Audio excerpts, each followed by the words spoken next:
आज हम बात कर लेते हैं वायु दिवस की। किसकी? विश्व वायु दिवस की। विश्व वायु दिवस जो है 15 जून को कब?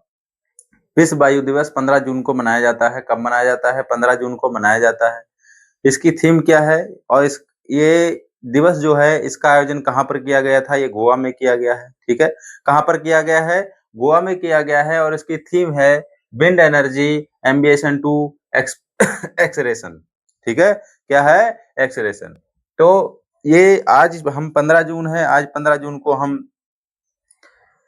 याद रखना है। ये 1 नंबर का पूछा जाता है, 1 नंबर में पूछा जाता है, बहुत एग्जाम में पूछा जाता है कि विश्व वायु दिवस कब मनाया जाता है? तो 15 जून को मनाया जाता है। क्यों मनाया जाता है? इसकी गुणवत्ता पे ध्यान दिया जाए और इसकी एनर्जी, जो वायु है उसकी एनर्जी को सेव किया जाए। और वो वायु की एनर्जी से हम क्या है, हम अपने बिजली उत्पादन या हर उनमें ले सकते हैं, टरबाइन में। ठीक है, यहाँ बात कर लेते हैं थीम की।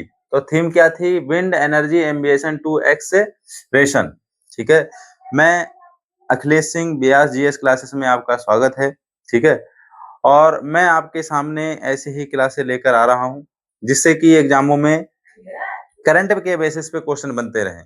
ठीक है, तो ये वेरी इंपॉर्टेंट हो जाती है कि इसकी थीम क्या है।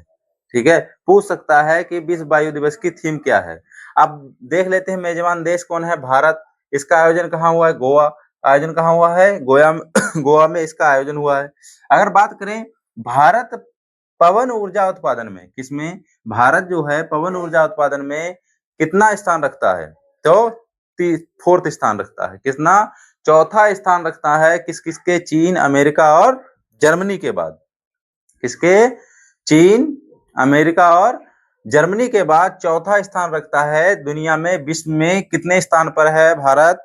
4th स्थान पर है। किस किस के बाद अगर पूछा जाता है किसके बाद है, तो चीन, अमेरिका और जर्मनी के बाद 4th स्थान पर है। ठीक है, नवीकरणीय ऊर्जा में। अब बात कर लेते हैं कि भारत के राज्यों का स्थान। भारत के राज्यों का स्थान देखेंगे किसमें? वायु एनर्जी में। ठीक है, जो वायु से जो पवन, अब मैं बात कर रहा हूं किसकी? देखिए, मेरा मेन गोल था कि वायु दिवस को बताना।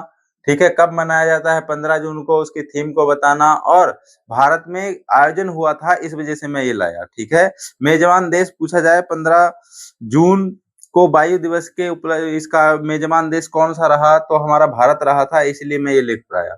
तो बात कर लेते हैं भारत जो है, भारत के राज्यों का स्थान देखेंगे तो पवन ऊर्जा में पवन ऊर्जा उत्पादन में गुजरात पहले नंबर पे है, दूसरे नंबर पे है तमिलनाडु, और तीसरे नंबर पे है कर्नाटक। ठीक है, ये लगातार कर्नाटक कोशिश कर रहा है आगे बढ़ने की। ठीक है, अपने मेगावाट, ठीक है, और गीगावाट में उन्नति कर रहे हैं। मेगावाट से गीगावाट की ओर हमारा देश जा रहा है बहुत तेजी से। ठीक है, तो यहाँ देखते हैं हम कि अपतटीय पवन ऊर्जा को क्या है, अपतटीय पवन ऊर्जा को बढ़ावा देने के लिए, ठीक है, भारत सरकार ने गुजरात और तमिलनाडु में 6,853 करोड़ की परियोजना, कौन सी वायबिलिटी गैप फंडिंग, कौन सी वायबिलिटी गैप फंडिंग को मंजूरी दी। ये आपसे पूछ सकता है कि किन राज्यों को? 2 अपतटीय, ठीक है, जो तटीय राज्य हैं।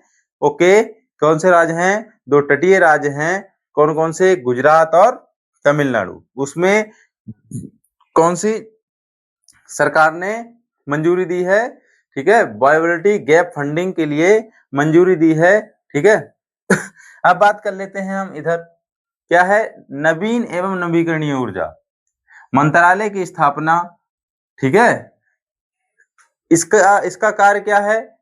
कार्य है भारत में नवीकरणीय अक्षय ऊर्जा की देखरेख करना।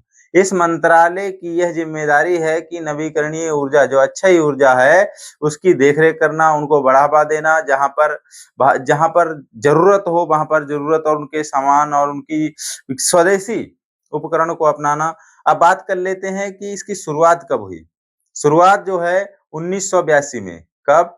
नवीकरणीय ऊर्जा, जो भारत में नवीकरणीय ऊर्जा है, इस मंत्रालय की शुरुआत कब हुई? 1982 में।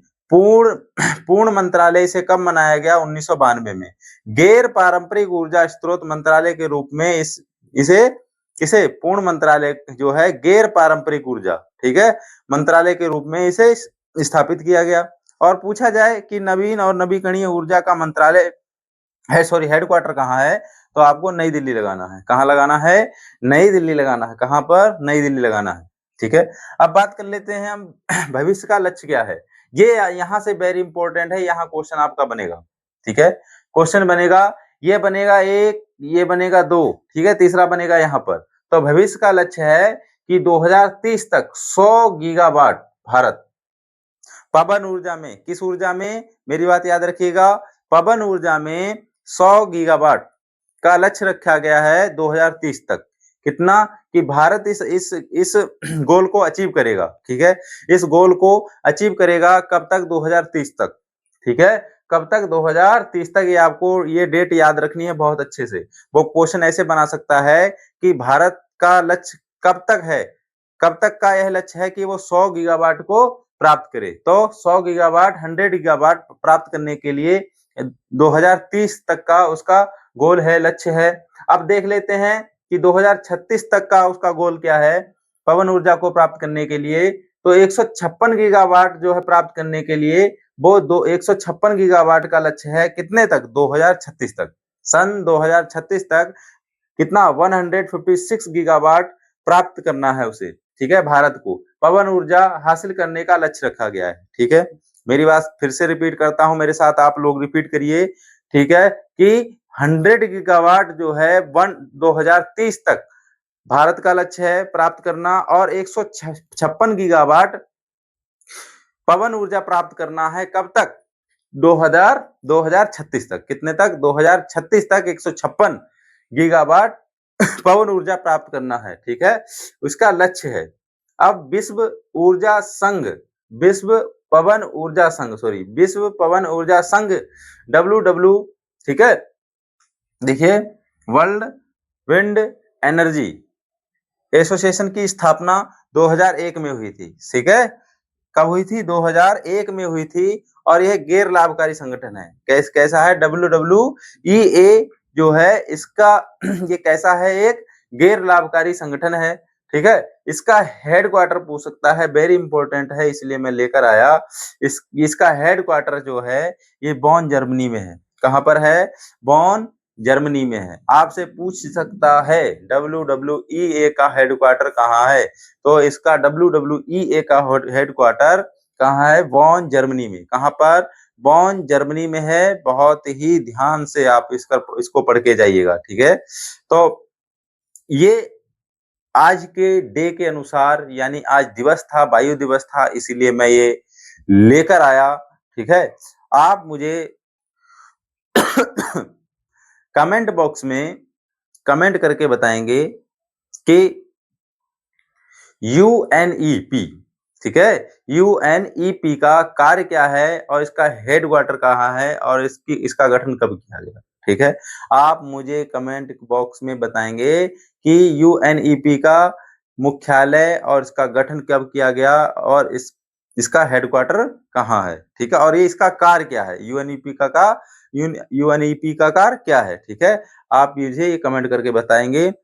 और इसी तरह मेरी क्लासों में बने रहिए। जय हिंद, जय भारत।